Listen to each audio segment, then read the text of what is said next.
In 2003, a car built from 4 consecutive World Rally Championships pulled into North American showrooms and parked next to family sedans. It was not a concept. It was not a limited edition halo car kept behind a velvet rope. It was a production sedan, assembled on a shared factory floor in Okayama, Japan, and it carried engineering that had been hammered into shape by 11 years of competitive rally racing, the Mitsubishi Lancer Evolution 8. And almost nobody buying one knew that the company behind it was already burning. To understand what the Evo 8 actually represents, it helps to understand the conditions under which it was built. 3 years before this car reached North America, Mitsubishi Motors was caught hiding vehicle defect reports from Japanese regulators. The company had been recording customer complaints in internal files rather than disclosing them as the law required. When that became public in 2000, dealer trust collapsed and sales dropped. Daimler Chrysler, which held 34% of Mitsubishi Motors, watched the financial position deteriorate in real time. By 2004, they walked away entirely, declining to provide the support Mitsubishi needed to restructure. That decision forced Mitsubishi into a corner. It spent the rest of the decade trying to escape. The Evolution program was not profitable on a standalone basis. The specialized components required to build it, the high-output 4G63 engine, the active differentials, the Brembo brake system on upper specifications, all came from low-volume suppliers with correspondingly high per-unit costs. Its commercial rationale was halo effect. It existed to give the brand credibility that nothing else in the Mitsubishi lineup could generate. And the credibility was real. From 1996 through 1999, Mitsubishi had won 4 consecutive World Rally Championship Manufacturers' Championships. When the Evo 8 reached North American showrooms, buyers were purchasing the 8th iteration of a platform shaped by 11 years of stage times, not market research. The North American launch was also a direct commercial response to Subaru. The WRX-STI had demonstrated that American buyers would pay a meaningful premium for a Japanese all-wheel drive performance sedan, and Mitsubishi had the rally heritage to compete. The standard Evolution 8 launched at approximately $27,000. The MR variant at approximately $32,000. Both positioned deliberately below the STY. To put that in perspective, $27,000 in 2003 bought a loaded Toyota Camry or a base model BMW 3 Series. Mitsubishi was selling a car built on 4 consecutive World Rally Championship titles for the price of a commuter sedan. That math did not add up then, and it still does not now. The only reason it happened was that the halo effect of the Evolution nameplate was worth more to Mitsubishi than the margin it was losing on every unit. The program was a financial liability dressed as a performance car, but the engineers kept building it the right way anyway. That decision to prioritize mechanical integrity over cost reduction, at a moment when cost reduction was exactly what the company needed, is what makes the Evo 8 worth examining, because the car they built during that crisis turned out to be the last of its kind. The engine that powered the Evo 8 was, by every modern standard, the wrong choice. By 2003, the major Japanese and European manufacturers had moved to aluminum engine blocks. BMW inline 6s used aluminum. Honda K-Series engines used aluminum. Toyota 2 JZD engines used aluminum. Aluminum is lighter, and in performance engineering, lighter is almost always better. Mitsubishi knew this. They kept iron anyway. The 4G63 is a 1,997 cubic centimeter double overhead cam turbocharged inline 4 with an iron block and aluminum cylinder heads. Refined through 11 years of rally competition, the iron block was not a budget decision or a legacy oversight. It was a deliberate engineering argument. Iron handles thermal and pressure stress differently than aluminum. Under high boost combustion conditions, an iron block retains heat more evenly across the cylinder walls and tolerates repeated pressure spikes with a structural margin that aluminum blocks of equivalent geometry cannot match. In a naturally aspirated engine, aluminum's weight advantage typically wins that argument. In a turbocharged application running sustained high boost, iron's thermal stability changes the calculation entirely. Think of it this way. If you are building a 300 horsepower street car, aluminum is a featherweight advantage. But if you are a tuner aiming for 700 horsepower on stock internals, aluminum flexes, and iron holds. The 4G63 was not built for the showroom. It was built for the dyno. A well-maintained example can absorb punishment that would deform a lighter block and still measure within factory tolerances decades later. The turbocharger fitted to the standard Evo gate was a Mitsubishi TD05H unit, running approximately 14.7 pounds per square inch of boost from the factory. That produced 271 horsepower at 6,500 RPM and 273 pound-feet of torque at 3,500 RPM, measured to Japanese standards. In period comparison tests against significantly more expensive sports gears, the 4G63 held its own without apology. The MR variant took that foundation and sharpened one specific detail: the titanium turbine wheel. The standard turbocharger used a nickel alloy turbine wheel.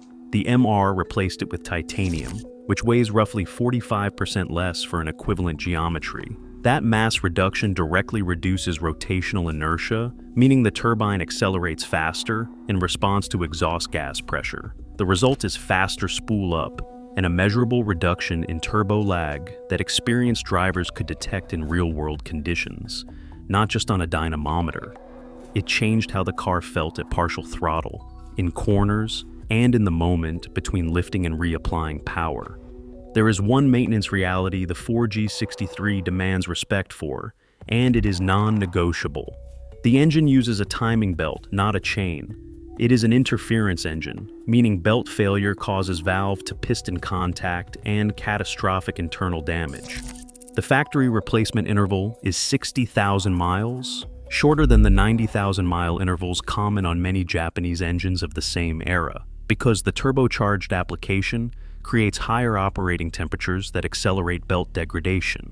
Water pump replacement at the same service interval is standard practice because the water pump is belt-driven and its failure destroys the belt. Any Evo 8 that has not had this service performed within the last 60,000 miles is carrying a risk that the rest of the car's engineering does not deserve. At stock boost, with proper maintenance, the 4G63 is a robust and forgiving engine. The iron block provides margin. The engineering is honest about what it is and what it needs. That honesty extended to every other system in the car, but the engine was where the philosophy started. The engine was only half the formula. What made the Evo 8 genuinely different from anything else at its price point was what happened after the power left the crankshaft. The CT9A platform began life as a front-wheel drive Lancer chassis. The foundation of one of the most capable all-wheel drive performance cars of its era was a transverse engine layout designed for a family sedan.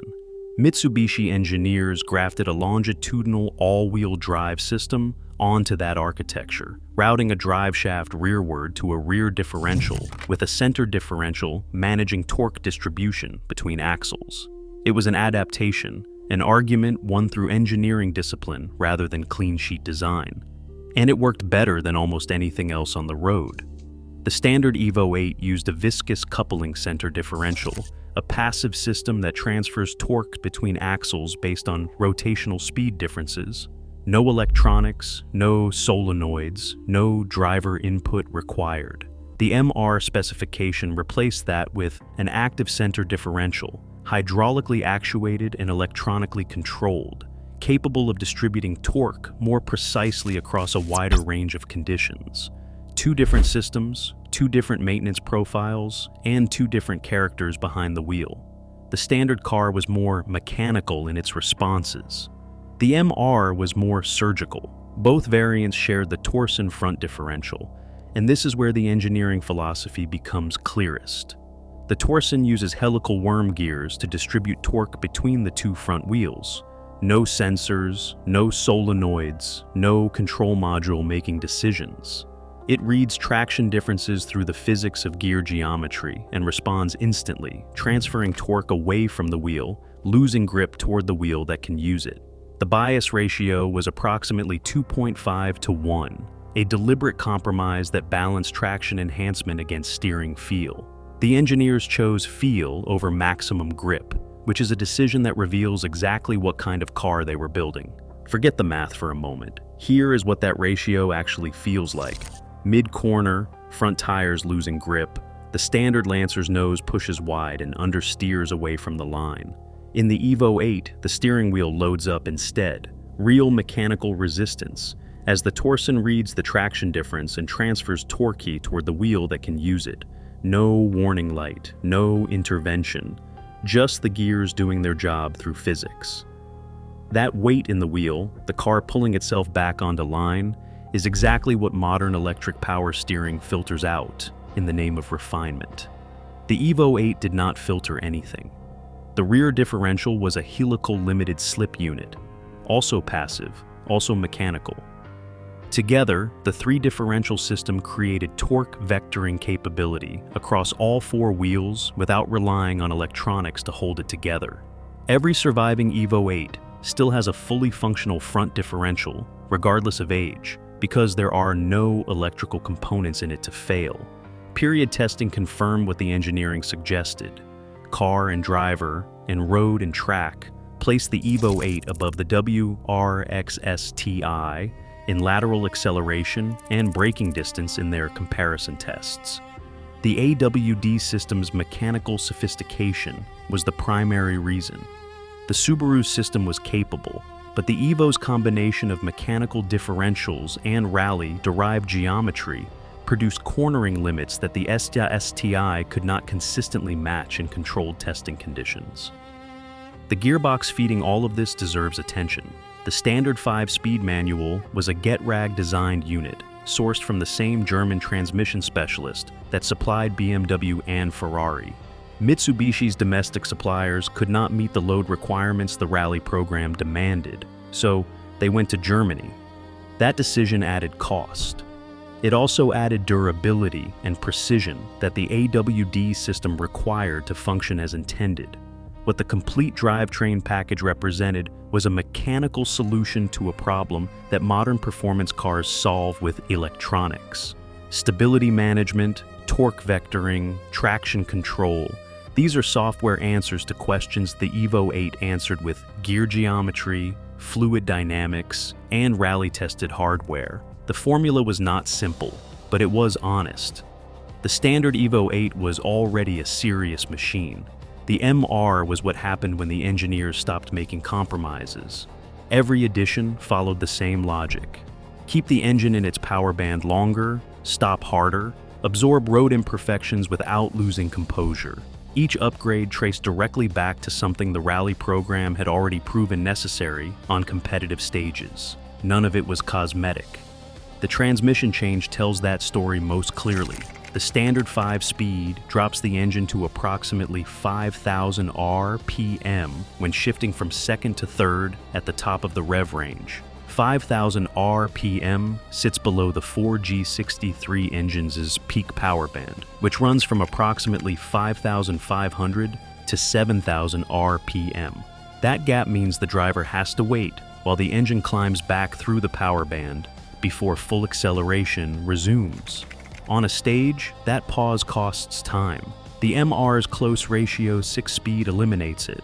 Tighter gear spacing means the equivalent upshift drops the engine to approximately 5,500 RPM inside the power band. Power delivery resumes immediately.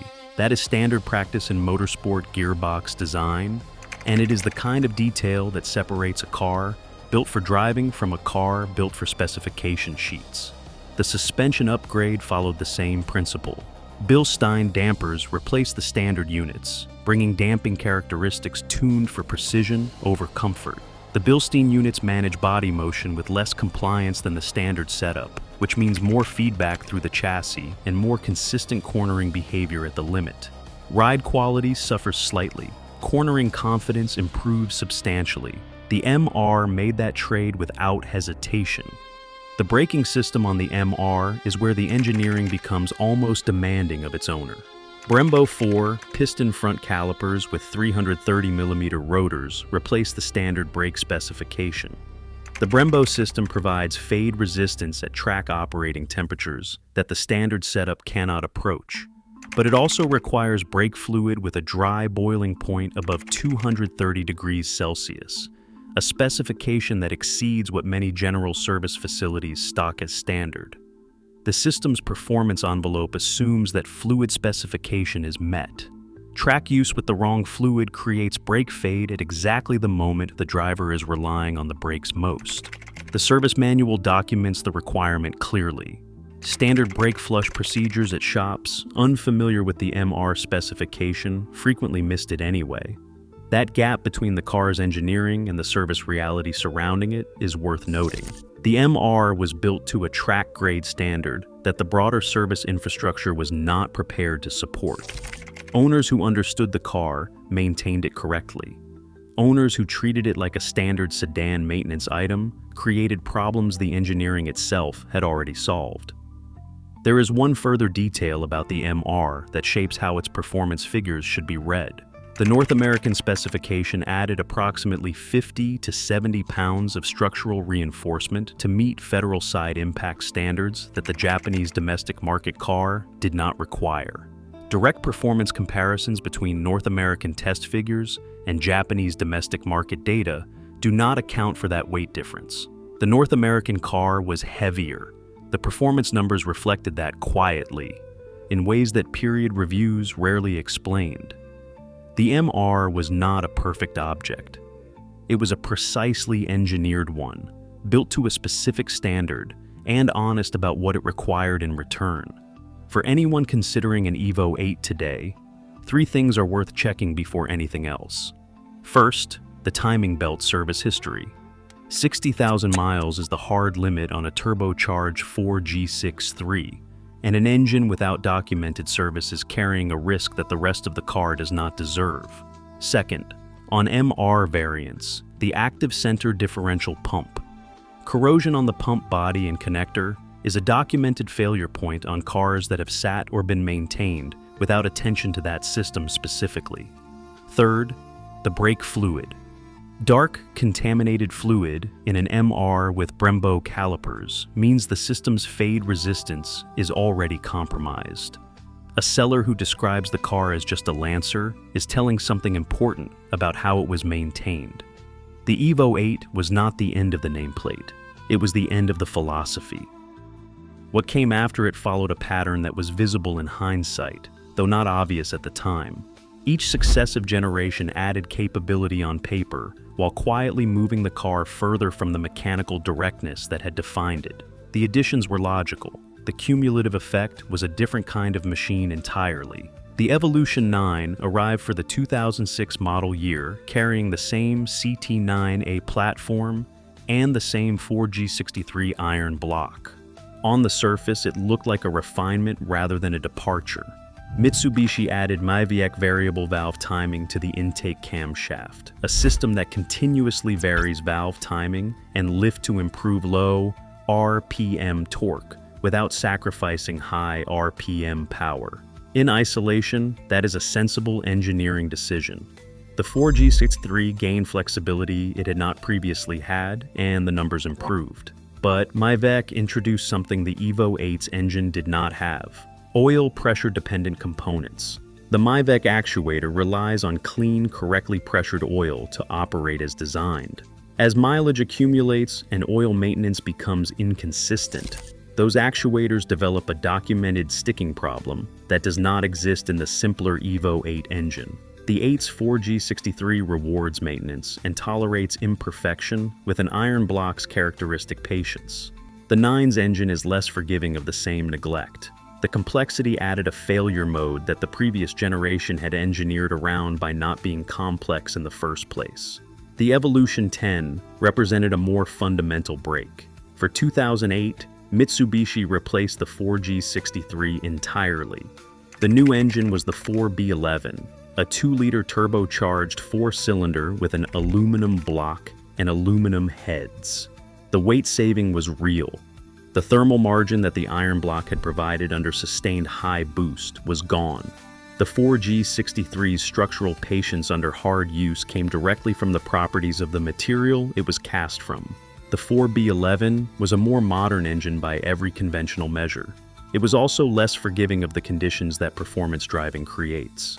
The transmission options on the Evolution 10 moved further in the same direction. Alongside the manual gearbox, Mitsubishi offered a twin-clutch sport shift transmission, an electronically controlled dual-clutch unit that added a layer of software between the driver and the drivetrain.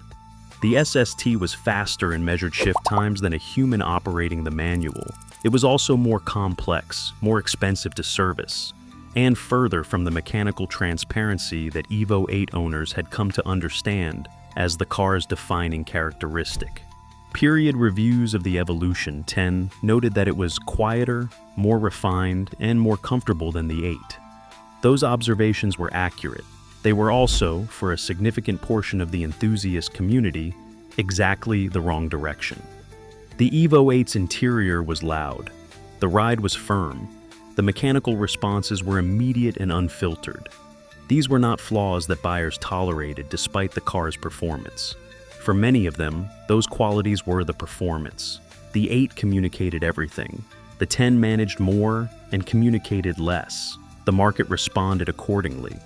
The Evolution 10 sold in lower volumes than the 8 and 9 in North America.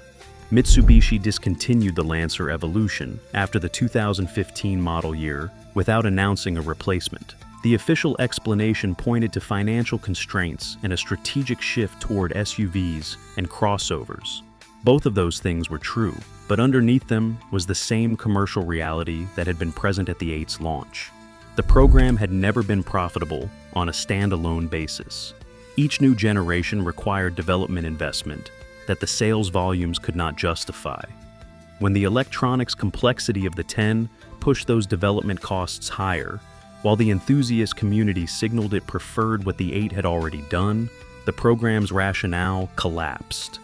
The car that replaced the Evo 8 tried to be better. What it could not be was the same. The Evo 8 was never meant to be rare.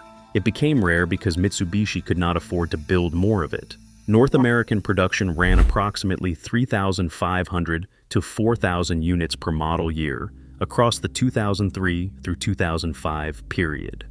Total North American production sits at an estimated 10,000 to 12,000 units. For a car sold through a mainstream dealer network at a mainstream sedan price point, those numbers are remarkably small. The scarcity was not a marketing strategy. It was a consequence of the program's economics and the specialized components required to build each car correctly. That limited production run, combined with what the car actually is, created the conditions for value appreciation. Clean, low-mileage Evolution 8 MR sedans are among the most appreciated Japanese performance cars of the 2000s in the North American used market. Part of what supports that value is an engine parts ecosystem that extends far beyond the Evo 8 itself. The 4G63 was not exclusive to the Evolution 8. Mitsubishi used variants of it across multiple applications, including the Eclipse and the Galant VR4, across multiple markets and multiple decades. That broad deployment created a global supply chain for components that benefits Evo 8 owners directly, long after the car left production. Replacement internals, gaskets, timing components, and turbocharger parts are available through mainstream suppliers at prices that reflect volume production rather than specialty scarcity. The engine's global footprint built a support infrastructure that the car's limited production volume alone never could have justified. The CT9A platform's mechanical architecture reinforces that serviceability.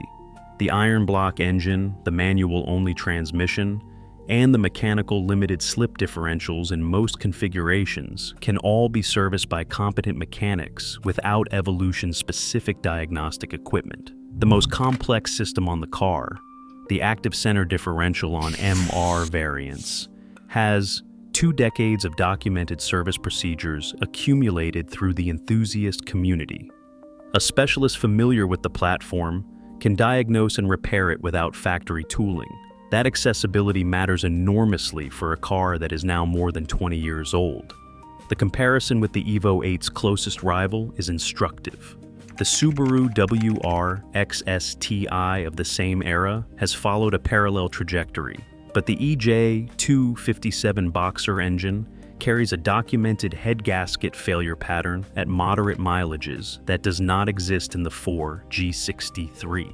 The S1's head gasket is a predictable high-cost repair that owners plan for. The Evo 8 does not share that failure mode. And for buyers who understand both cars, that mechanical predictability at stock boost is a genuine advantage. What the Evo 8 community built around the car over 2 decades is also part of why it survived. The aftermarket tuning ecosystem that emerged from early ECU reverse engineering created a knowledge base that spread across forums, specialist workshops, and enthusiast networks globally. That community produced the documentation, the diagnostic experience, and the parts sourcing infrastructure that keeps these cars on the road. The Evo 8 came from a shared factory floor. Its survival came from a dedicated community that treated it as anything but ordinary. A company burning through a defect scandal and a departing corporate parent built one of the most mechanically honest performance cars ever sold at a mainstream price point. That is the contradiction at the center of the Evo 8's story. The engineers had every institutional reason to cut corners, and they did not. The iron block stayed. The torsion differential stayed. The Getrag gearbox stayed. The rally-derived geometry stayed. And the result was a car that communicated everything a driver needed to know through steering weight, chassis feedback, and mechanical resistance, without a single line of software mediating the conversation. What followed the Evo 8 tried to improve on it: variable valve timing, aluminum blocks, dual clutch transmissions. Each addition was logical in isolation, and each one moved the car further from what had made it worth building. The Evolution 10 was quieter, more refined, and more capable on a specification sheet. It was also the end of the nameplate. The Evo 8 survived that drift because the formula it was built on did not need improving. It needed maintaining. And the community that understood what it actually was has been doing exactly that for more than 2 decades. That is a rare thing in the history of performance cars. It was a machine built during institutional crisis, priced like a family sedan, forged by 11 years of rally competition, and honest about what it required. The people who respected those requirements still have fully functional cars today. If you find this video interesting, the Mercedes W124 tells a very similar story. It is a car so obsessively over-engineered, it made Lexus nervous, built to a standard that 40-year-old examples still feel like the day they left the showroom, until the accountants took over. That video is up next.